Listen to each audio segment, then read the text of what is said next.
What is compliance, risk and governance? In this financial crime series, we will be covering part 2 of risk, which we had started in the previous video.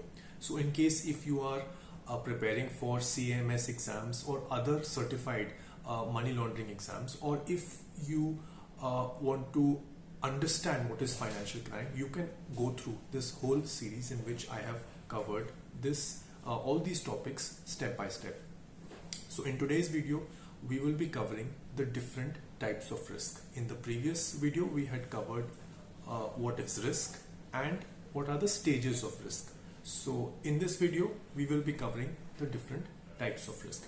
Before that, I wanted to also ask you a question, because many people often ask me this particular question, and I wanted to associate this question with the topic that we will be doing today, so that you can take a decision on how to deal with the situation based on what we discuss. So the question which I would like to put forward before you is that how can you practice law in Australia, or how can you work as a lawyer in Australia? Now, two options are there. One is litigation, second is corporate. So now you have to take a decision of doing an LLM in Australia, whether it is you should do that or you should not do that, right? We will talk about the answer to this question by the end of the session. So let us start with the different types of risks. And before starting that, what is exactly risk? Often bank takes risks in order to increase their profits. Just like we had studied in the subject of business studies in 12th grade, where we were taught that risk taking is essential for every business. I hope you remember going through this particular concept. So likewise, banks often take risks in order to increase their profits. Now let us start with what are the different types of risk. Number one, and the most important, is credit risk. So in total there are 9 types of risk, and first type of risk come under the category of financial risk, and the last 4 come under the category of non-financial risk. So first type of risk, credit risk. In this, the most common type of risk is when bank give loans and the person who takes the loan is unable to pay back the bank. So that is a risk that the bank that leads to the bank to incur a loss. Now, if the decision was taken properly by the person issuing the loan, if the person issuing the loan had done the proper paperwork, seeing the history of the person, whether what is the salary of a person, what is his past history in the last 2-3 years, what are his spendings, what is his purchasing capacity, and what is the potential of him growing in his job. For example, if he's in a particular job, so what is the potential of him growing? So of course, after a person grows in a job, then he gets bonuses, increments, salary hikes. So after you take a decision based on a person's profile, that is actually very important. So in case if it is not done, or in case if the decision taken does not turn out to be right, then it is a risk for the bank, and such risks come under the category of credit risks, where the person who has taken the loan is unable to pay back the loan, either the principal amount or the installments, or both. Second type of risk would be the market risks. Often we must have heard this, what is actually market risks. And market risks are the value of losing. Let me just read out the definition to you first, and then I'll go with the explanation. So risk of losing value on financial instruments on the back of adverse market movements driven by changes in equity interest rates, commodities and foreign exchange.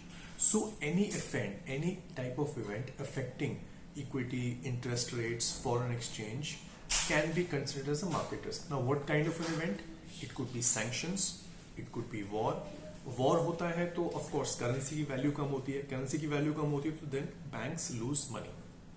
Also, it can be something like war is one example. It can be another situation, could be COVID. What happened in COVID led to a lot of problems. So that is actually called as market risks, which actually, because of which bank end up losing the value. So one example of such kind of a risk could be stock market. Stock market जो है वो crash हो गई है, तो उस वजह से जो है इन चीजों की वैल्यू कम होगी. War is another example. If there is a war, of course, we have seen that the price of the euro has been constantly depreciating and now it is almost up to 80. Right? Okay. So next type of risk we move on to is liquid risk. Liquidity risk. So before telling you liquidity risk, let me tell you what is liquidity. Liquidity means how much money you have right now. अभी कितना है आपके पास? What is your ability to pay right now? Right? अभी कितना है? That is all. अभी कितना पैसा है जेब में? So that is exactly what is mean by liquidity.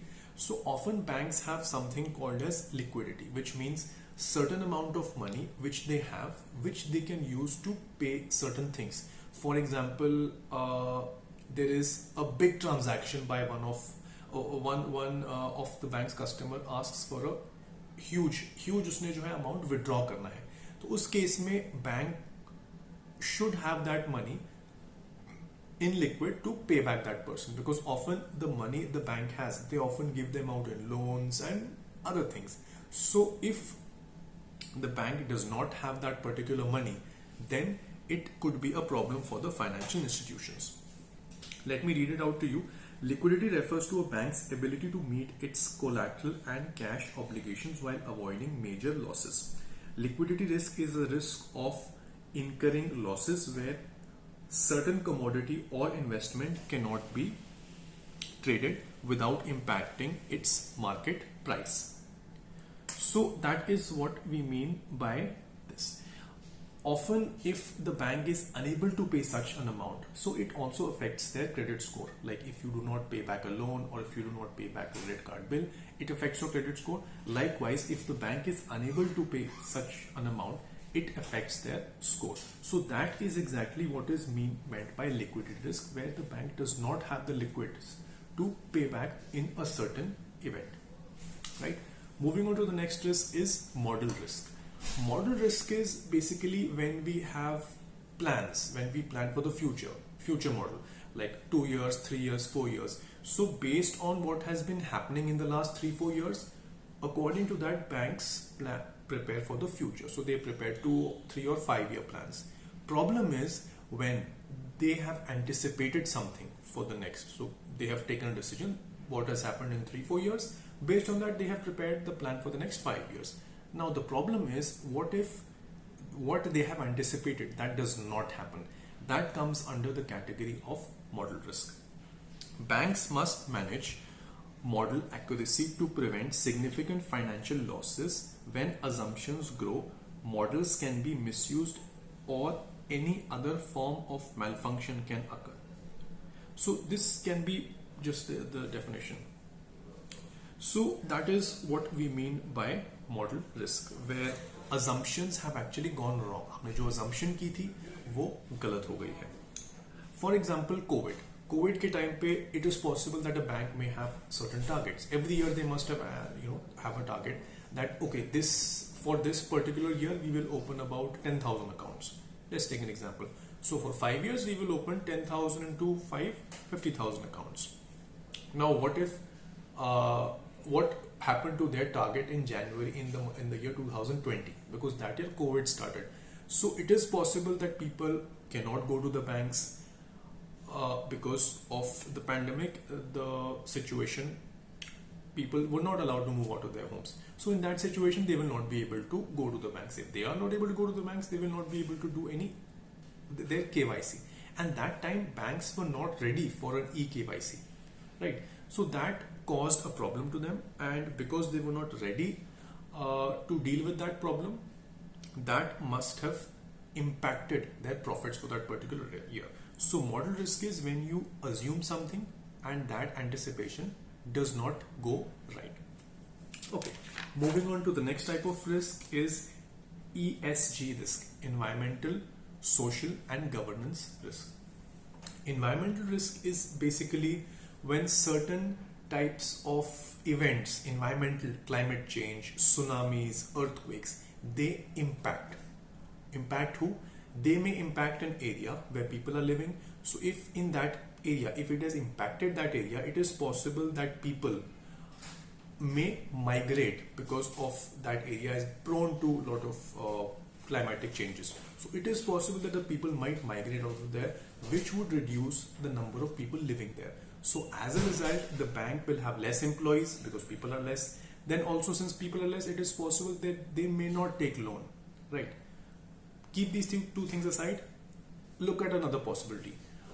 In case in that particular area, if a tsunami comes and a person loses everything and he has taken a loan, how will he pay back the loan? So it is a risk to give a loan to a person living in that area, because what if a climatic disaster happens? In that situation, it will not let him pay back his particular amount of that he has taken a loan from a particular bank. So that is actually possible. So in this situation, this is actually an environmental risk. Second type of risk is a social risk, where diversity inclusion policies in a bank. So bank की जो inclusion policies होती हैं, they say that you cannot discriminate between people on the basis of gender, religion, color, race, which means that you have to make sure that you give loans and equal opportunities to all types of races, which means job opportunities as well as loan opportunities. Let me give you an example. So there are three types of religions. Okay? Religion A, religion B, religion C. Religion A is the people who have never, it is believed that, let's take an example, that they never create any terrorist activities or whatever. Religion B, it is believed that a lot of people in that religion have unknowingly, or they have been brainwashed and they have committed certain terrorist activities. So they have actually been said that inka naam thoda sa kharab hai. So in that situation, it would be very unfair to generalize every loan applicant that, see, yeah, this person is coming, what if he is involved in such an activity? That is one example. Another example is that if in case a person comes from a weaker section, right? He comes from a weaker section and it is possible that he may not pay back the loan. But still, out of 100 loan applicants that year, 99 were from the other section and only one was from the weaker section. So bank also has to give an opportunity to such people. Now, assessing that person's profile, it is possible that he may not pay back the loan. So in that situation, giving that kind of a loan is a social risk, and often banks don't have an option because they have to maintain a balance. So as I said, out of 100 applicants, just assume if one person is from that weaker section. So bank at times would have to go ahead and give loan to such a person in order to comply with their social norms. So that comes under the category of a social risk. And lastly, the governance risk. Governance risk is when adherence to laws does not happen. Whatever laws have been formulated, they are not followed properly. That is actually called as governance risk. Let me read it out to you as well. It is about rules and policies of the organization which was the result of integration of ESG, environment, social, governance data, scoring models, and internally developed investment process and credit risk evaluation. Now, after the following process is formed, after all these things are done, it is possible that they are not properly followed. Right? After all these things are formulated, it is possible that they are not either properly followed, identified, or implemented. That situation will bring us to a situation of a governance risk. Now we are done with all 5 financial risks. Moving on to the 6th type of risk, and starting with the category of non-financial risk, is the operational risk. Operational risk can be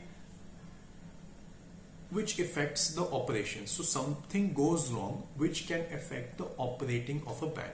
For example, cab service. If there are employees of a bank and the cab service is not available for one day, that will actually impact a lot of employees coming to the office. Now we have a work from home situation in many offices, but let us talk about the past.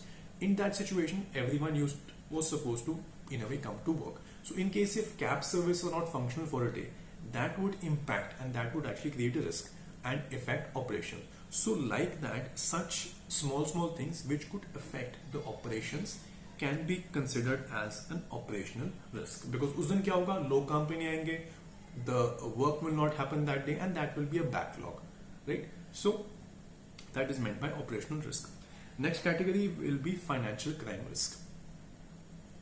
Bribery, corruption, tax evasion, all the types of financial crime that affects a bank, because if these crimes happen, it will affect the bank's profit in a way, and therefore bank have to be prepared for such risk. They have to strengthen their system and make sure they are prepared to fight with all these types of risks of money laundering, financial crime, all these things. So that can be a financial crime risk which can be faced.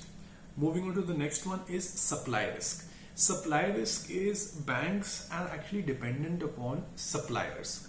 Suppliers could be who supply with them, so with anything, maybe with money. So if they are dependent on some suppliers and they do not supply them with the money, it could, in case if they don't have the money, they could be in a difficult situation. So that is considered as, that is called as supply risk. Example देता हूँ मैं. What if two banks have an agreement? Two banks have an agreement that in case if I fall short of money, you give me money, and this says if I short of money, you will give me money. So they have a mutual agreement कि एक को problem हो दूसरा help कर देगा. Now what if the person who's supposed to help does not help because of some reason? So that can be called as a supply risk, where जब bank के जो suppliers हैं जिन पे वो dependent रहता है, banks often have a large global supply chain that if interrupted can put the business continuity and customer data at risk. तो ये प्रॉब्लम हो जाती है इस सिचुएशन में, जो सप्लाई चेन है वो इफेक्ट हो सकती है. So that can be called as a supply risk. Moving on to the last one is the conduct risk. Conduct risk is risk of behaviour of employees. जब employees जो है किसी वजह से वो कंडक्ट नहीं करते जिससे बिजनेस प्रॉपरली फंक्शन हो, that is called a conduct risk. Let's take two example. One is the employee leaks out the details of the clients of a bank. That will lead to a lot of problems. So that can happen. Second thing that can be there is that the upper management. The upper management is supposed to be the leadership that is guiding the whole entity. The team leaders, the managers, the senior associates, the analysts, the senior analysts. So in case if an inefficient or incapable person is hired to the top position because of whatsoever reason, it is possible that he may not be able to run the organization in such a way. So in that situation, it is a conduct risk where the person who has been employed fails to perform his duty, and as a result it affects banking operations. So with this we come to an end of all different 9 types of risks. If you have not seen the previous video, we have spoken about risks in that, what are the different stages of risk, and in this video I've told you about the different types of risks. With this also I would like to come back to the question which I asked in the beginning of whether how will you decide if you want to do an LLM or foreign degree in Australia, because a lot of people have this question कि if I do a degree can I get a job? This is the often question that they have. So इसका जो है हम assumption जो है इस risk के model को base करके लेने वाले हैं. So what we do is that we decide whether we have the potential, because getting firstly हमें ये decide करना है कि अच्छा हमने बाहर जाना. एक तरह से model risk का इसमें example है. Model risk में जो मैंने बताया था कि पुराने pattern को देख के हम आगे का plan करें, right? So then in that case we decide, see Australia है, first things first, फीस कैसी है? Fees would be somewhere around 25 lakhs, or maybe including living and everything it may go up to 40 lakhs. So an investment of 40 lakhs in LLM is for sure there. Okay, now you see your previous performances in the last 4 to 5 years. Do you think you are a high performer and whatever is expected you can actually be amongst the top performers? Because if you do not do that because you're going to a different country, and अगर आप ऐसा नहीं कर पाते, it will cause problems in you getting a job, or not getting exactly a job, getting into law practice, because over there practice is a bit more difficult. So now you decide if you would be a top performer, then it would be easier for you to do well into litigation. So based on that you take a decision. Now if you also take a loan, अब आपने 40 lakhs की जो fees है उसमें हमें 20 lakhs का तो loan ले लिया, and after you go there you are unable to get a job in litigation. Now what will happen is you will start your career with a debt. So इस situation में अगर आप उस risk को सही तरह से एंटिसिपेट नहीं कर पाते तो then you can face problems. इसका सोल्यूशन मैं देता हूँ. यू एंटिसिपेट दैट ठीक है, you are a very high performer, top performer हो आप. अब अगर आपका पोटेंशियल पिछले 3-4 साल में ऐसा है, if you have been a good performer, it is possible that when you go there you will do your job very well. So in that situation, it is possible that you may get a job in litigation, right? So that is the decision that you take, and then on the basis of that decision, you take a risk. But if you feel that you're not a good performer and still you invest so much money, then it is possible that after you go there, the level of competition is very high, and since you may not be able to meet that level, it could be possible that you may have to come back, right? ये एक situation है. अब एक different situation में आपको देता हूं. एक बहुत क्विक सिचुएशन है. You have decided that you do not want to go into litigation और your main aim is to just get a job. That's all. Now two options possible are there. First option is, which I've also spoken about in the video, which covers how you can get a job in the US. What you do is you apply into a company which is in India, work for about 3 years, get experience, and then apply in a similar company in the US. So एक ये decision हो सकता है. Second thing can be you apply, instead of going to Australia, you apply in any other country where there is no tuition fee. For example, Germany or Norway. In that case, what will happen is you complete your LLM in about a year. You have a degree in hand that gives you a post-study visa as well. So now what you will do is, because you have a post-study 1-year visa, you would be eligible to apply for fresher jobs over there, which you would not be able to apply from India, because from India they expect you to have a certain level of experience, because they only can hire those people who have a certain amount of experience from India, because they have to convince the government that see what talent they are bringing from outside is better than what they have over there. That is often the situation when it comes to hiring people from India in foreign countries. तो ये चीज होती है. So अब if you are already there, then you have the work permit, you have the permission to work there for about a year. You work there for a year and then you, based on that experience, you grow.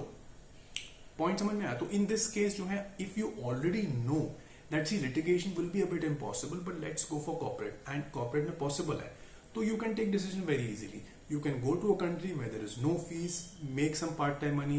After the end of your degree, be about 5-10 lakhs up, and after that also apply for a job as well. And if you fail to get a job, you do not lose anything. So that is just a way of how you anticipate it. See, अगर सबको नुकसान भी हो जाए, तो then we will not be in a problem. So compare that situation to a situation where you have actually taken a loan and you start your career with a loan, which is in something which is even more difficult. So I'm not saying that litigation is more difficult or getting a corporate job is more difficult. What I'm trying to say is, based on your potential, you take a risk and you take a calculated risk.